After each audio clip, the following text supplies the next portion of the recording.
So I had a video that went viral about a trader who made $2 million, and he said, I hate my life, I wouldn't do it again, I wouldn't recommend it to anyone, the pain has made it not worth it. And you can just imagine the mental illness that I've been through. And he's back. He had a follow-up comment, so we're gonna get into that. But that video was very popular and unpopular. I think the most common comment was, I'm broke and mentally ill. Why don't you just give me the money? By the way, welcome in. Where are we? We're at the beach park. This is the view in front of me. Should I put that view behind me? Should we do that instead? The lighting's not quite as good, that's why. Maybe if we do like this. Reveal, body reveal. We could do this. Someone lying in the grass back there. Can you see him? Face down. It's all good. Anyways, let's go check out the comment. But one of the things that I was trying to get you guys to be aware of is that in trading, even when you win, you can lose, because there's two games in trading. There's the trading addiction and there is the making money. So most people lose at both, honestly. Most people, the trading addiction, and when I say most people, I mean most traders lose at both. Most traders don't make money and they lose time too. And it releases cortisol in their brain. It shortens their life, creates all kinds of problems. Look at the dog right here. Being funny. What's up, funny girl? What do you guys think? What's the more beautiful view? It's a beautiful, beautiful day to be. Beautiful day to be in the park and talking about blowing up your life. So do you guys want to know what he says?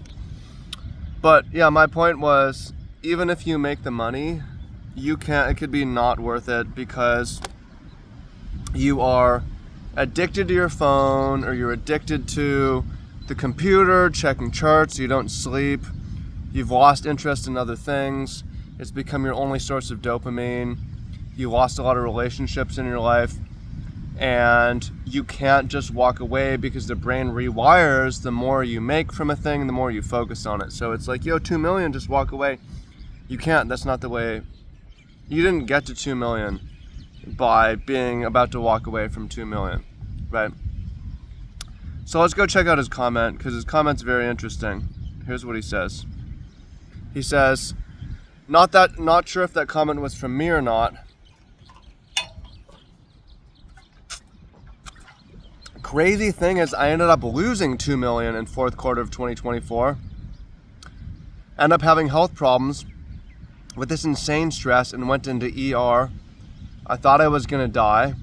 This $2 million loss was totally my fault and a lot of greed.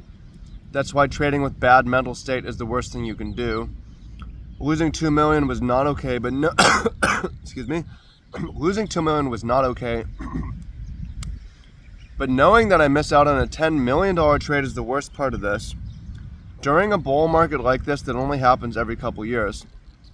Also, the 10,000 hour part he said in the video is completely right. I fully agree with everything he said in that video.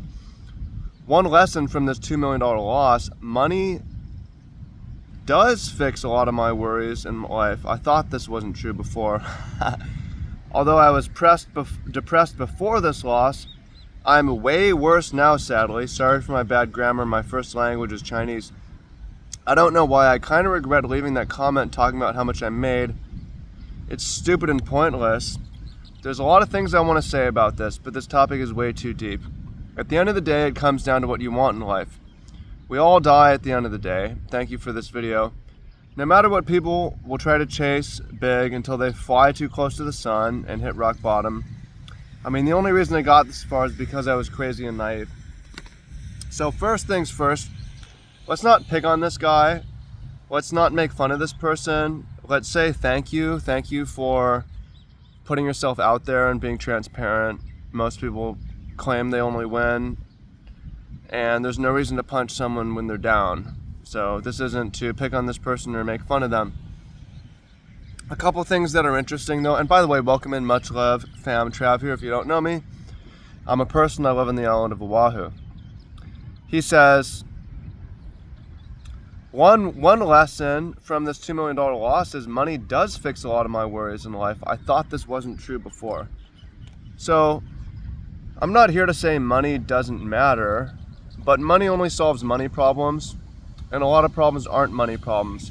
What are money problems? Well, he's gone to the ER for for being physically ill. Maybe that's expensive. Probably is. You lose everything. Well, here's the thing. It's kind of interesting. The bar for changing your life with money is pretty low, right? If you have nothing, 100 grand is going to absolutely transform your life in the most positive ways. It's going to make you a lot happier. But if you take someone who is earning a decent wage and you double it, it won't necessarily do that much for them. If you come to somebody who's got 30 million and give them $1 million, or even double, or even give them $10 million, it's going to be hard for them to really do too much with that money. So it's relative, but with money, the way it is, you get a huge boost at the beginning, and then it really tapers off. So making it a goal to get as much as possible, it just doesn't make sense. But I'm not here to say money doesn't matter. Otherwise, I wouldn't be doing a lot of the things that I'm doing. But we need to put it in perspective and understand what money is and what it isn't. What else is in here? So one thing that I have in mind is people say, look, the idea of like when you're profitable as a trader, you don't know, because the way trading is, you can lose control and give it all back later. So this guy's like, yo, it took me 10 years. I made $2 million this year. And he ends up scratching it and has a break even or losing year because he goes insane and shorts the bull run at the end of the year or over leverages. Don't know exactly what happened here, but he ended up in the hospital due to stress. My first 2 years of trading, I made 6 figures. I made a lot of money, and I thought, I'm good at this. I'm a profitable trader. My third year in trading, this was my first year trading with leverage and short-term trading. The first part of the year I was losing money, and then the end of the year, 3 of the last 4 months were positive, and I had big months. I had made 15 grand, I made 45 grand in a month, I made 20 grand in a month, and I was like, okay, I'm a profitable trader. I had a pinned tweet like, I'm a consistently profitable trader, here's what I can tell you. And then the next year was just a massive fucking losing spree, and I'm like, I guess I didn't have it figured out. And then I got prop funded, 7 figures, actually 800,000 at this point, I think. And I withdrew like 40 grand within a couple months, and I'm like, all right, I'm a consistently profitable trader, here's what I can tell you. And then I just started losing, and I was like, all right, you never know when you're profitable, because the way trading is and the way your brain works, you are in danger of giving it all back. And that's one of the issues of having liquid net worth. I mean, I boo-hoo on owning real estate because the contract's so long, and a lot can go wrong. It's not to say it's perfect. And a lot of my negative about it is actually just the way demographics are changing with boomers passing on and new people not having kids. But it's hard to blow up your real estate portfolio, but it's possible. Actually, it's possible to blow up anything. This is one of the points is you never know. I see comments all the time like, yeah, it took me 4 years, but I'm profitable now. It's like, are you? I hope you're the best, but you're in a state of euphoria right now because you're on a hot streak, and you can give it all back, as we saw this guy, for instance. It happens. You end up giving it all back, and it's rough. It's rough. So what else can we dig into here? He says, having health problems with insane stress and went to ER. I thought I was gonna die. Y'all don't understand what trading addiction looks like. It looks like I can't sleep. I've got alerts waking up. I'm checking the chart in the middle of the night. Insane amount of cortisol in the brain. Dopamine system entirely rewired. Driving, can't even totally dysregulated eating, sleep, exercise, and then you're not doing other things, and you're spending more and more time on it, and now you're not doing other things for jobs. So now this is your only source of income, so now it matters more than anything, because you can lose everything. You can lose your lifestyle. It's bad. It can be bad even when you win. Now you can win and you can win. It's possible to win and you can win. You make a lot of money, you keep it, and you keep your mental health and don't spend that much time on it. And I think the only way to do that is through algorithmic trading. I think that's probably the only way. Some people can maybe manage it. I wouldn't say it's the only way. If you're a long-term investor, it can work out for you. But you never know what these markets are going to do. You never know if we're going to blow off like the 2000 dot-com bubble, or like the 1929, or when was it that the Dow Jones popped and went down 95% over the next decades, or gold blew off in the early 1980s and took 20 years to get back. Those things could happen, and those can be wasted decades of your life.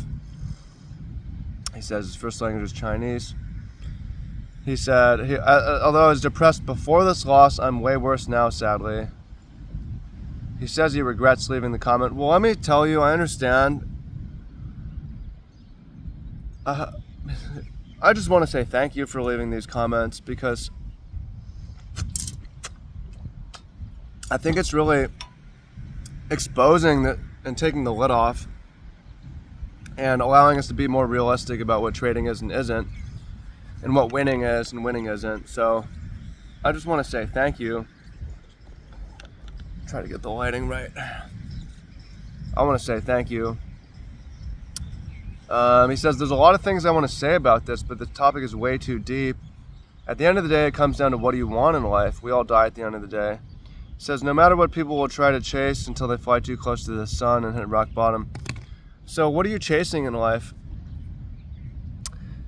As a perfectionist, here's a little bit of life philosophy for you guys. As a perfectionist, it's much better to chase something that restarts and you get to try again. So any kind of like 24-hour record. And this looks like Groundhog Day with Bill and Murray. It looks like, okay, I'm trying to have the best possible day. And there might be metrics for it. Like I'm trying to have the highest sleep score for my sleep tracker. I'm trying to have the highest, the best activity score, like burn the most steps or whatever. Like it could be a checklist also. Time in the sun, time with friends.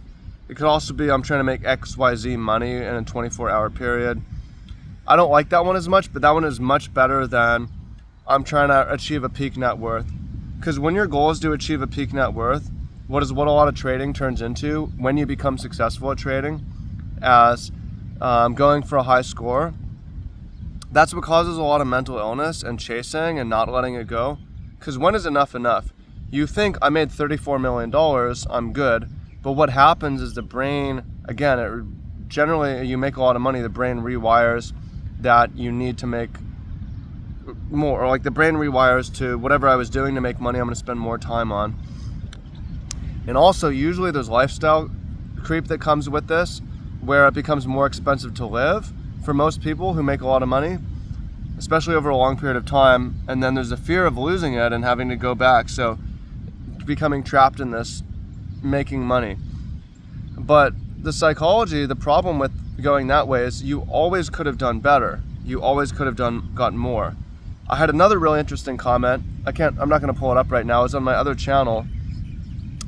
But there's a guy who's an early retiree at $34 million.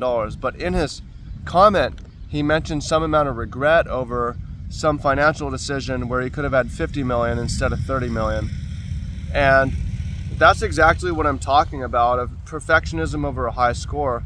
No matter how much you make, you could have made more because you could have invested more with more leverage if it all worked, or you could have got out of the top if you didn't, or you could have bought sooner at the bottom, or you could have avoided this investment and done this investment instead. No matter what it is, you always could have gotten more. So if your goal is to maximize your financial high score over a lifetime, it's not going to lead to lasting happiness. And it's also generally is an unnecessary amount of money, as we said. For most people, okay, like 500 grand is going to be life-changing. Might be. For some of y'all, it's only, honestly, $10,000 is going to change your life. But you go from 10 to 20 million, it makes no difference. So what are we really doing here?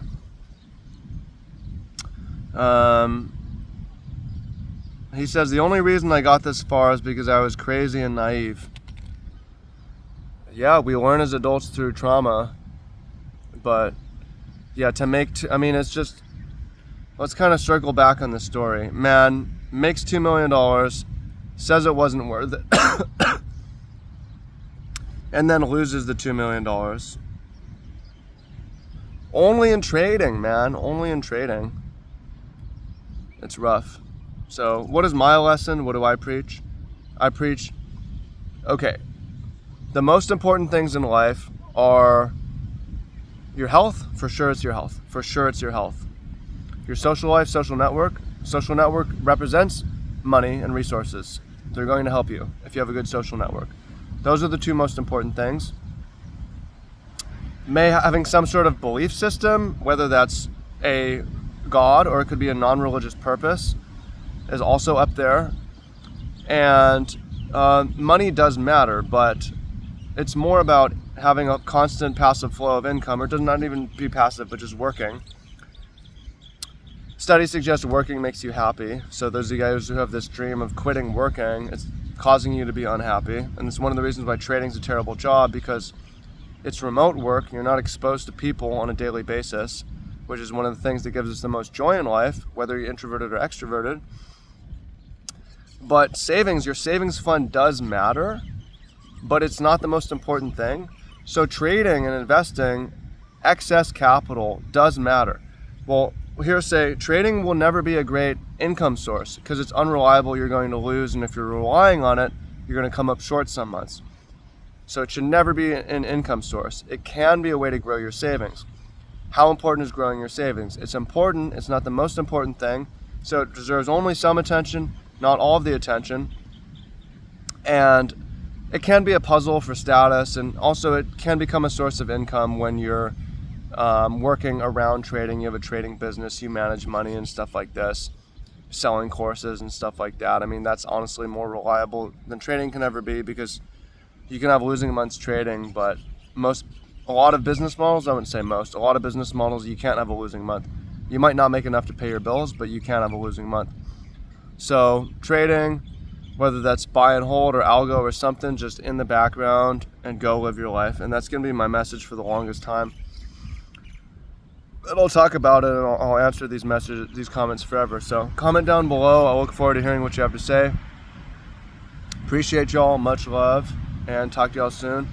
Peace.